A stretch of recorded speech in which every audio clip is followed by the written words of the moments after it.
Right now, your heart is beating. Your lungs are pulling in air. Your cells are burning oxygen, generating heat, keeping everything running. You don't think about it. You never have to. But the moment that stops, the moment your body crosses that invisible line, something extraordinary begins. And it starts faster than you think.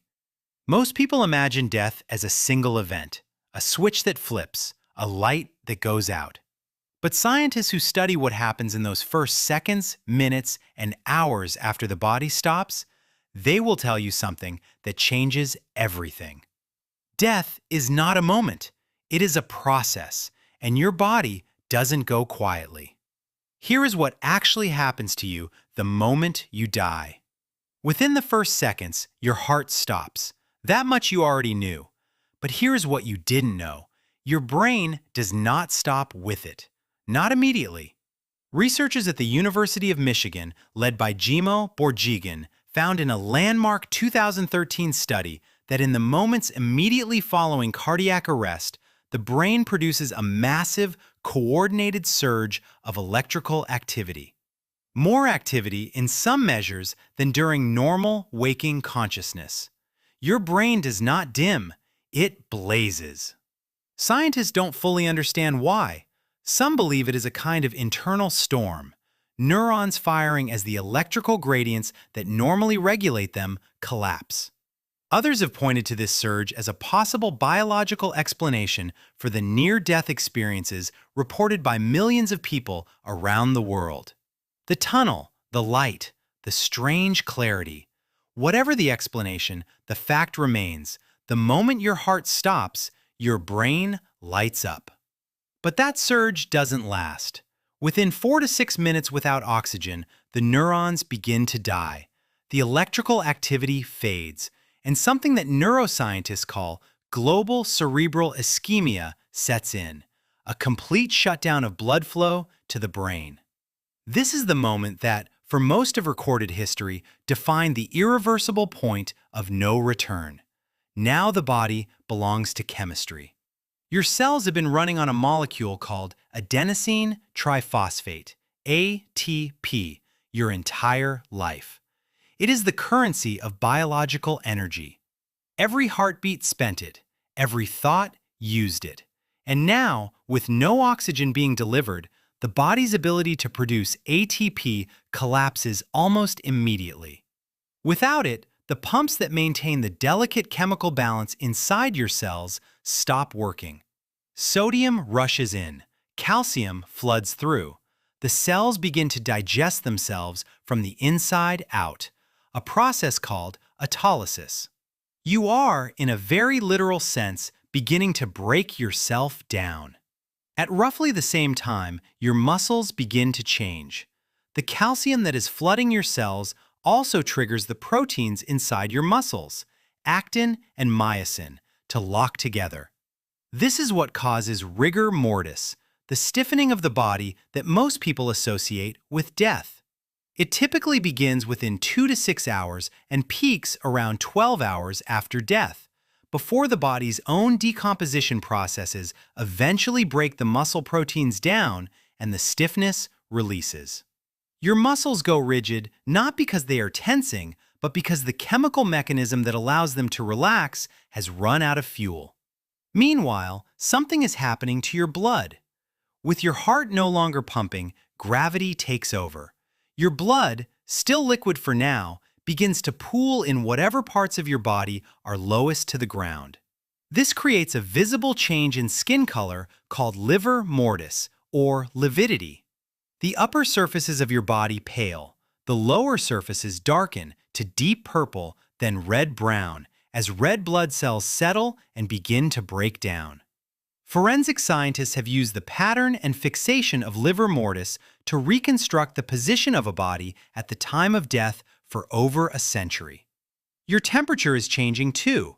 The human body works extraordinarily hard to maintain a core temperature of 37 degrees Celsius, 98.6 degrees Fahrenheit. Every calorie you have ever burned has contributed to that effort. Now, with the metabolism stopped, that temperature begins to drop at a rate of roughly 1 to 1.5 degrees per hour, equalizing slowly toward the ambient temperature of the room. Forensic pathologists call this algor mortis. It is one of the 3 classical signs they use, alongside rigor and liver, to estimate the time of death. But here is where it gets stranger, because even as all of this is happening to you, the stiffening, the settling, the cooling, the organisms that live inside your body are doing something else entirely. Your gut contains approximately 38 trillion microorganisms, bacteria, fungi, archaea, an entire ecosystem you have carried your whole life. In life, your immune system kept these organisms in their place. It maintained borders. It enforced order.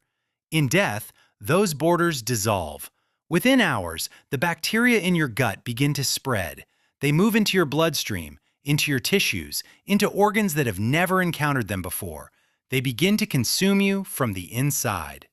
This is the process scientists call putrefaction, and it is governed by a remarkably predictable sequence that researchers like Mark Benecke, one of the world's leading forensic entomologists, have spent decades mapping with precision.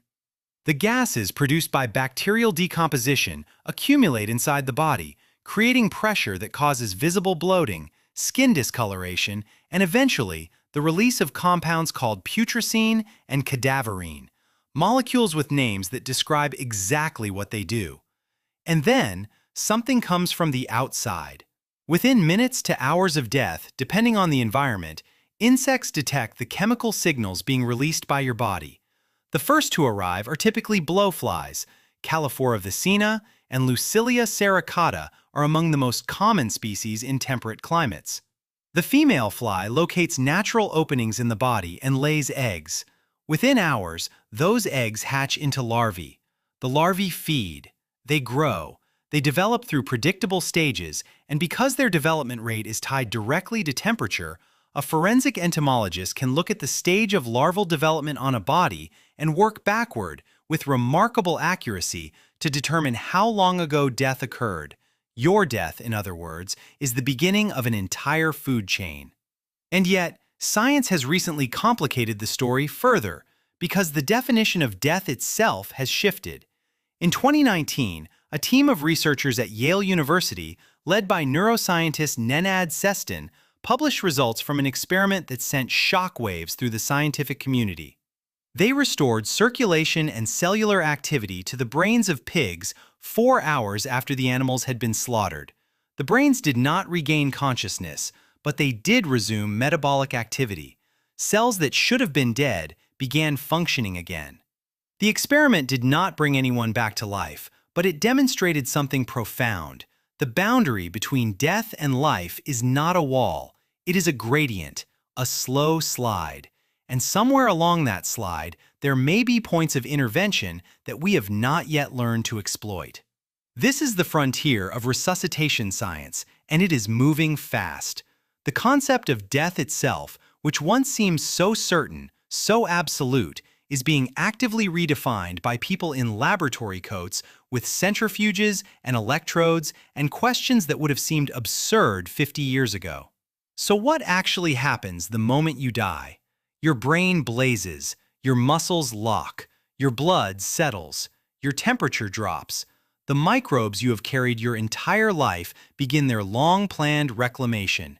The insects arrive. The chemistry of decomposition proceeds with the same indifference it has shown every creature that has ever lived and died on this planet. And somewhere in a laboratory, a scientist is studying exactly this sequence, asking how far down the slide we can go and still come back. If this changed the way you think about death or about being alive right now, share it with someone who needs to hear it. And if you want to keep pulling back the curtain on what science knows about the human body and the ancient forces that shaped it, subscribe. There is a lot more where this came from. Right now, your heart is beating. Your lungs are pulling in air. Your cells are burning oxygen, generating heat, keeping everything running. You don't think about it, but somewhere, beneath the surface of every moment you are alive, that chemistry is waiting, patient, precise, and inevitable. And now, at least, you know what it will do.